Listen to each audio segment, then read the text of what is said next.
ప్రస్తుతం మనతో పాటు గిల్లి శ్రీనివాస్ యాదవ్ గారు ఉన్నారు, మాజీ కార్పొరేషన్ చైర్మన్, బీఆర్ఎస్ పార్టీ రాష్ట్ర అధ్యక్షులు శ్రీనన్న గారు. అంటే నిన్న చూసుకున్నట్టయితే నిరుద్యోగులు రోడ్ల మీదకి వస్తున్నారు, ఉద్యోగాలు వద్దు అని చెప్పేసి. ఇక్కడ 5,000 ఉద్యోగాలే ఇస్తామని చెప్పేసి 30 రోజుల నుంచి ధర్నాలు చేస్తున్నా కూడా అదే మాట మాట్లాడడం అనేది జరుగుతుంది. రియంబర్స్మెంట్ విషయంలో రోజు ఈవెన్ బీఆర్ఎస్పీ కావచ్చు అందరు ముట్టడించే కార్యక్రమాలు చేస్తున్నారు. అండ్ ఇక్కడ మాత్రం ఈ 2.5 సంవత్సరాలుగా తెలంగాణ వికసిత్ తెలంగాణ అయిందని చెప్పేసి అంటున్నటువంటి మాట. ఇవాళ వికసిత్ తెలంగాణ అంటే మరి అప్పులు ఉట్టాలి కదా. నువ్వే అంటున్నావు కదా, ఢిల్లీకి వెళ్ళి ఎక్కడ పోయినా దొంగను చూసినట్టు చూస్తున్నారు అంటున్నావు. అంటే అర్థమైంది తెలంగాణలో ఇవాళ ఆర్థికంగా నష్టాలు ఉన్నది అర్థమైపోతుంది. నీ భాషలో నువ్వే చెప్పినావు. ఎవరైనా అప్పులు ఉన్నాడు అప్పులు నేను చెప్పుకుంటాడా? నువ్వు చెప్పడం వల్ల ఇవాళ ఈ రాష్ట్రానికి కొత్త ప్రాజెక్టులు రాకుండా పోతున్నాయి. ఇక్కడ పరిశ్రమలు పెట్టాలంటే ఇవాళ భయపడతా ఉన్నారు. ఎందుకంటే ఇక్కడ మీ ట్యాక్స్ ఎక్కువైపోయింది, ఆర్ఆర్ ట్యాక్స్ అనేది ఎక్కువైపోయింది. ఇవాళ ఈ రాష్ట్రంలో ఎవరైనా ఏ దేశంలో ప్రపంచంలో ఎవరైనా సరే ఉద్యోగాలు భర్తీ కానీ వాళ్ళని చెప్తారా? ఎక్కువైపోయినాయి మాకు అర్థం, మేము చదవలేదు చేయాలని చెప్పి వాళ్ళని మాట్లాడతారా? ఇవాళ ముఖ్యమంత్రి అసలు తెలిసి మాట్లాడుతున్నారో తెలియక మాట్లాడుతున్నారో అర్థం కాని పరిస్థితి. మీరు 2 లక్షల ప్రభుత్వ ఉద్యోగాలు భర్తీ చేస్తామని చెప్పి ప్రజలకు మీరు హామీ ఇస్తే, ఎన్నికల ముందు హామీ ఇస్తే ప్రజలను నమ్మి విద్యార్థులు నిరుద్యోగులు వాళ్ళ తల్లిదండ్రులు అందరూ నమ్మి కాంగ్రెస్ పార్టీకి ఓటేస్తే ఇవాళ వచ్చినాక కనీసం ఒక 10,000 ఉద్యోగాలు కూడా వేయలేను. అసలు ఆర్థిక శాఖ నుంచి నువ్వు ఇచ్చిన అనుమతులు ఎన్నో బయట పెట్టు.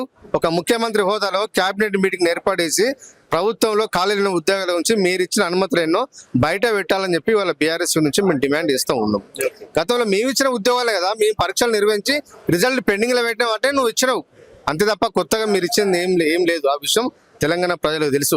నిజంగానే ఉద్యోగాలు భర్తీ చేసిన విద్యార్థులు ఉద్యోగాలు వద్దంటని చెప్పి నీకు నువ్వు అనుకుంటే దమ్ముంటే ఆ అశోక్ నగర్ లైబ్రరీకి రా, ఉస్మాన్ సిటీ లైబ్రరీకి రా. ఎందుకు రావు మరి? మీ మంత్రులనే పంపి. ఇవాళ ముఖ్యమంత్రి గారు చక్రబంధంలో ఇరికపోయారు. ప్రజలు, తెలంగాణ ప్రజలు నేను క్షమించారు. ఎప్పుడు జనరల్ స్థానిక ఎప్పుడు ఎన్నికలు వస్తే అప్పుడు బుద్ధి చెప్పుతామని చెప్పి ప్రజలు చూస్తా ఉన్నారు. అంటే 34 వరకు నేనే సీఎం కూడా దాంట్లో ఎవరికి అనుమానం అవసరం లేదు. ఆల్రెడీ పశుపతి అనేది ఒక అరుంధతి సినిమాలో ఆయన పండబెట్టినట్టు విలని చంపినట్టు కేసీఆర్ అక్కడ ఆల్రెడీ పండగ పెట్టేశారు. 2 పిల్ల దయ్యాలు తిరుగుతున్నాయి అని చెప్పేసి కూడా విటకరంగా మాట్లాడడం అనేది జరిగింది.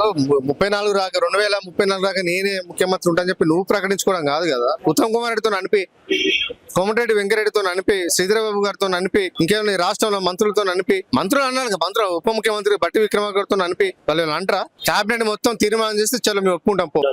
34 రాక రేవంత్ రెడ్డి ముఖ్యమంత్రి అని చెప్పి క్యాబినెట్ తీర్మానం చేసి రేపు క్యాబినెట్ సమావేశం ఉందిగా అలా ప్రకటించని చెప్పాను. చాలా అని చెప్తున్నాను. నేను ఏమంటున్నా, ఏ మంత్రి అయినా వారికి మద్దతు ఇస్తే దేనికంటే దానికి ఒక కోమటిరెడ్డి వెంకరెడ్డి తప్ప ఎవ్వరు మద్దతు ఇవ్వరు ఆయనకు. అంతే. ఆయనకు ఎందుకంటే మళ్ళీ రాజగోపాల్ రెడ్డి నుంచి ఆయనకు పోటీ ఉంది కదా. ఎక్కడ ఈయన ముఖ్యమంత్రి వ్యతిరేకంగా మాట్లాడి ఈయన తీసిపడేసి రాజగోపాల్ రెడ్డికి రేవంత్ రెడ్డి మంత్రి పదవి అని చెప్పి వాళ్ళ కోమటిరెడ్డి వెంకరెడ్డి గారు భయపడుతున్నారు. రేవంత్ రెడ్డి ఏదంటే రూడు బస్సు, ఆయన బస్సు అంటే బస్సు అని అంటున్నారు.